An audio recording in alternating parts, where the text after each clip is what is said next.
खासला का पळवलाय, बेकायदेशीररित्या पळवला. मला एक जण म्हणला, जे झाले जिल्हा परिषद अध्यक्ष त्यांच्याच नवऱ्याचा मला 1 तास फोन आला होता. 1 तास मी साताऱ्यात गेलो होतो, हे चुकीचं आहे, बघू साताऱ्यात. अरे मी लढायला साताऱ्यात गेलो, तुम्हाला सांगतो ओबीसीची माणसं, खूप खेदाने नमूद करावं वाटते, 50च्या वर माणसं नव्हती, पण पोलीस 250 पोलीस होते. गेलो चौकात उतरलो आणि त्या कलेक्टर ऑफिस का SP ऑफिस आहे बघा चौकात, आणि तिथं बाहेरच छोटस हे आहे गार्डन, असं इकडे एक हॉल आहे आणि इकडे पुतळा आहे, मला वाटतं महामानव डॉक्टर बाबासाहेबांचाच पुतळा आहे. तिथं गेलो, बघेल तिकडं चौकात पोलीस. त्या दिवशी त्या आमदाराचा महेश शिंदेचा मला सन्माननीय सद्गृहस्थांचा मला फोन आला होता की सर म्हणले, जर इथं आम्ही ओबीसी मी ओबीसी लोकांना बरोबर घेऊन चालणारा माणूस आहे. कोरेगावमध्ये माझं लोकांना विचारा तुम्ही, प्रत्येक तालुक्यात आमदार सगळ्याच्या खांद्यावर हात ठेवतोच की, निवडून आल्यावर गांजा टाकतोच की, वर्गाला येऊन तुमच्याच नळ्या आणतोच की. तू काय लागला मला सांग. नाही मी सगळ्यांना बरोबर घेऊन चालणारा, माझा स्वभाव सर तुम्हाला माहित नाही, तुम्ही मला एकदा भेटा. अरे म्हणलं आता नाही आता माझ्या तोंडात कोण रे म्हणलो, म्हणजे आलं तुम्हाला कंट्रोल केलं, जरा बोलतोय आपल्याबरोबर चांगलं बोलतोय. त्यांचं काय म्हणालं माहिती, सर म्हणले मी जर माझ्या पत्नीला उभं केलं नसतं तर आपली ही सीट आली नसती आणि इथं शिवसेनेची सीट बसली असती. तुझ्या मायला म्हणलं, तुझ्या लका म्हणलं, तुमच्या पदामध्ये भांडायसाठी तुम्ही आमचा बळी घेताय बरं म्हणलं. तुमचा घ्या की म्हणलं एकमेकाचा, आमचा बळी घेताय, आमची जागा घेताय, भांडायला आमची जागा निवडली होय तुम्ही. अरे आमदारकीसाठी भांडा, बरोबर आहे का, कारखान्यासाठी भांडा. आम्ही आलोय का तुमच्या कारखान्यात, जनरेशनची काहीतरी लावणीला 10 जण कुणाचं भांडण लागलं, आम्ही आलो का, आमची आहे गायची एवढी. तर गावगाड्यातल्या लोकांना माझं सांगणं आहे, आता मला इथून कुठं जायचंय, फलटणला जायचं, त्यानंतर माळशिरस, त्यानंतर म्हसवड, त्यानंतर आठपाडी, आणि मग रात्री 12-1 नंतर आमच्या गावाला. माझी तुम्हाला हात जोडून मिळेल, 1 सप्टेंबरला त्या दौंड पाटूसच्या टोल नाक्यावर आपला बघेल तिकडं हजारो गाड्यांचा मोठ जर दिसला, आपण जर पुण्याच्या दिशेनं चाल करून निघालो, तर नाही मुंबईच्या मंत्रालयामध्ये जर नाही तिथल्या सत्ताधाऱ्यांच्या खुर्चीला घरघर लागली, नाव दुसरं 2 सप्टेंबर विजय असो, सर तुम आगे बढ़ो, हम तुम्हारे साथ हैं. 2 सप्टेंबरला GR काढला गेलाय, त्याला वर्ष होते. आपण 1 सप्टेंबरला आंदोलनाची घोषणा केली, 2 सप्टेंबरला परत आपल्याला त्या 2 सप्टेंबरच्या GRची महाराष्ट्राच्या समोर जाहीररित्या परत होळी करायची आहे. हा सामाजिक अन्याय. सुप्रीम कोर्टाचं 650 पानाचं जजमेंट असताना तुम्ही आमच्यावर अन्याय करताय. राज्य मागासवर्ग आयोगाचा खत्री आयोग, बापट आयोग, या सगळ्या लोकांचं, बाळसराफ आयोग यांचा विरोध असताना तुम्ही ओबीसी मध्ये मराठा समाजाला कुल्याचा दाखला काढून तुम्ही डायरेक्ट टाकताय. आम्ही टिकू शकत नाही. आता इतर शेकड्याला उदाहरणं सांगली असते, पण आता वेळ नाही आपल्याला. एकच शेवटचं तुम्हाला आव्हान करतो.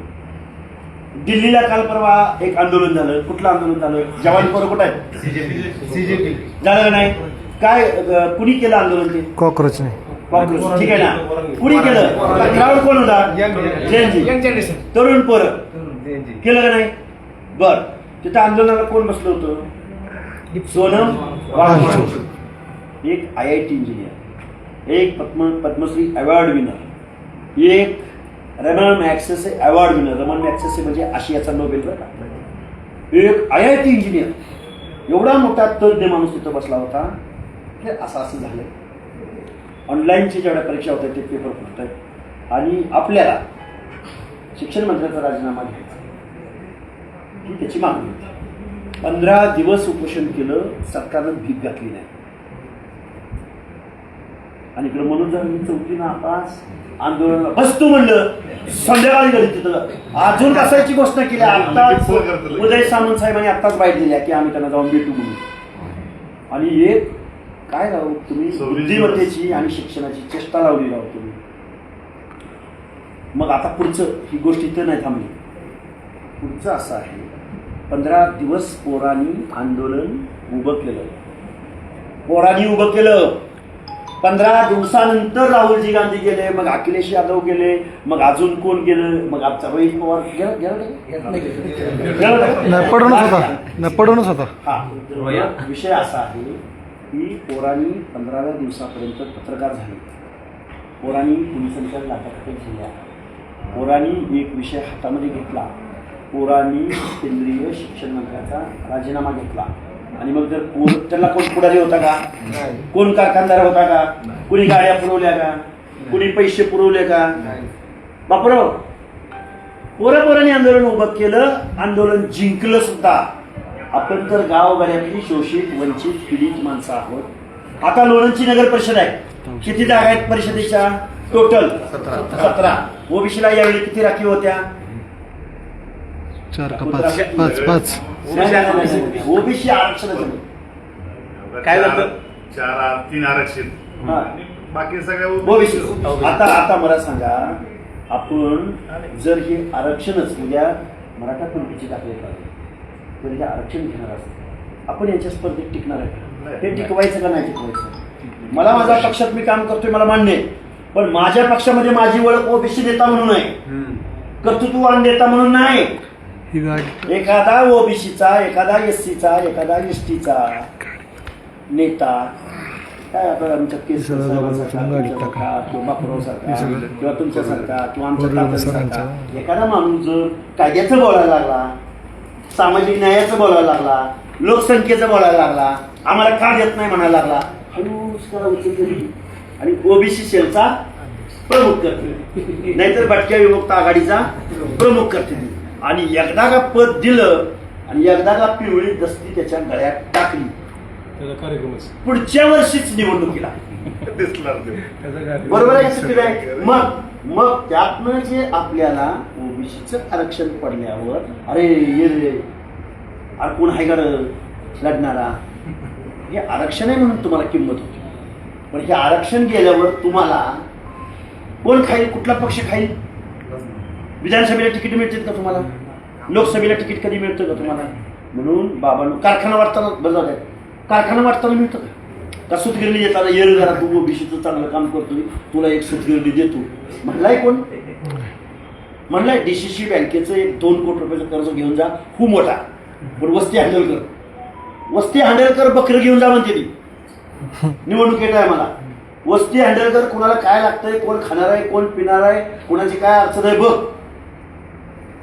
लोकशाहीचा भाषा म्हणला लाख मोलाचं मत बाबासाहेबांनी तुमच्या मताला दिलं. गावगाड्यातल्या गरीबातल्या गरीब माणसाच्या मताला जेवढी किंमत तेवढीच किंमत टाटा, बिर्ला, अंबानी, राजा, प्रधान, कारखानदार, जागीरदार, वतनदार सगळ्यांच्या त्यांच्या मताला जेवढी किंमत तेवढीच गावगाड्यातल्या ऊसतोड मजुराच्या मताला सुद्धा तेवढीच किंमत. एवढं लाख मोलाचा मताचा अधिकार लोकशाही शासनकृती जमात व्हा म्हणलं तुम्हाला.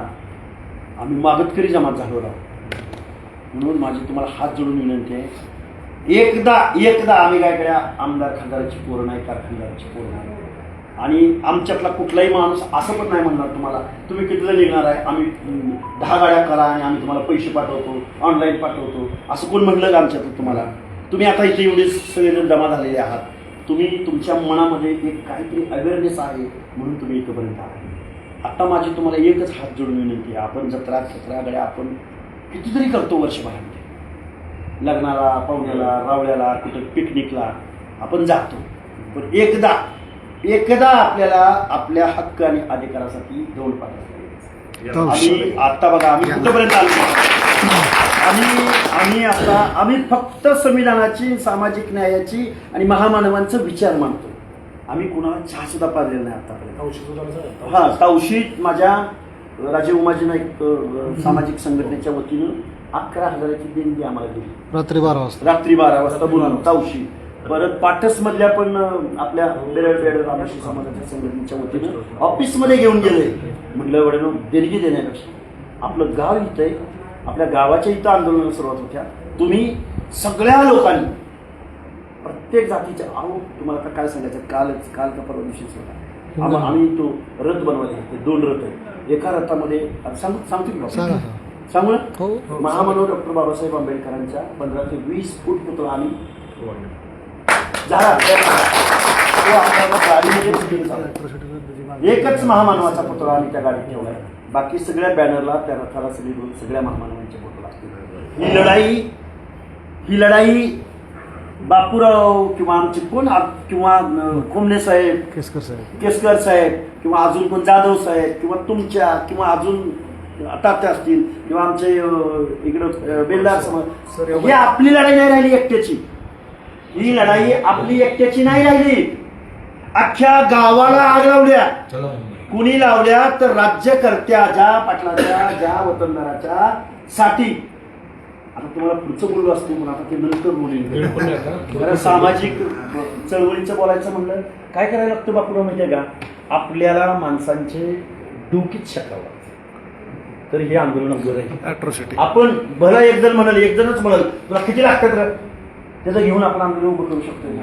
बरं, काही जण आता आपल्याला म्हणतात आपल्या बुद्धिभेद करायसाठी काही जण म्हणतील आपण जरा मुंबईला जर ओबीसीच्या नेत्यांना भेटलं पाहिजे, मंत्र्यांना भेटलं पाहिजे. लय जणांचे कॉल आले मला, हाके सर तुमच्याकडे काय आहे, तुम्ही कशी माणसं गोळा करणार आणि कसं घेऊन जाणार, पुन्हा माणसं नाही दिली तर पुन्हा आपल्या ओबी. अरे म्हणलं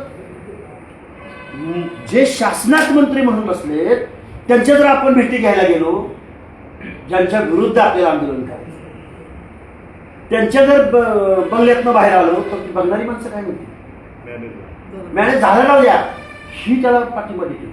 म्हणजे तुम्ही जी रात्रंदिवस मेहनत करून कष्ट करून वाड्यावर रस्त्यावर आपल्या लोकांना समजावून सांगताय, हे समजावून न सांगता जर मंत्र्यांना भेटायला आपण गेलो तर आपल्या नीतिमत्तेवर प्रश्नचिन्ह उपस्थित करतील का नाही? ही लढाई गावगाड्यातल्या सर्वसामान्य माणसाची आहे, कुठल्या मंत्र्याची नाही, कुठल्या जहागीरदाराची नाही, सर्वसामान्य माणसं. हा जगन्नाथाचा रथ आहे. आपण खंडोबाच्या जत्रेला जातो का नाही लाखांच्या संख्येनं? विरोबाच्या धुळोबाच्या जत्रेला जातो का नाही? गावगाड्यामध्ये आपल्या महामानवांची जयंती पुण्यतिथी आपण लाखो रुपये गोळा करून साजरी करतो की नाही? मंदिराचा कळसाचा जीर्णोद्धार 20, 25, 50 कोट 2 कोटी रुपये खर्च करतात गावच्या ग्रामदैवताचं. तुमचा हक्क आणि अधिकार तुमच्या पुढच्या पिढ्यांचं महामानव डॉक्टर बाबासाहेबांनी तुम्हाला जो हक्क अधिकार दिलाय ते तुमचं हक्क अधिकार काढून घेतलं जात असताना तुम्ही कुठल्या मूर्खाच्या नंदनवनात वावरताय?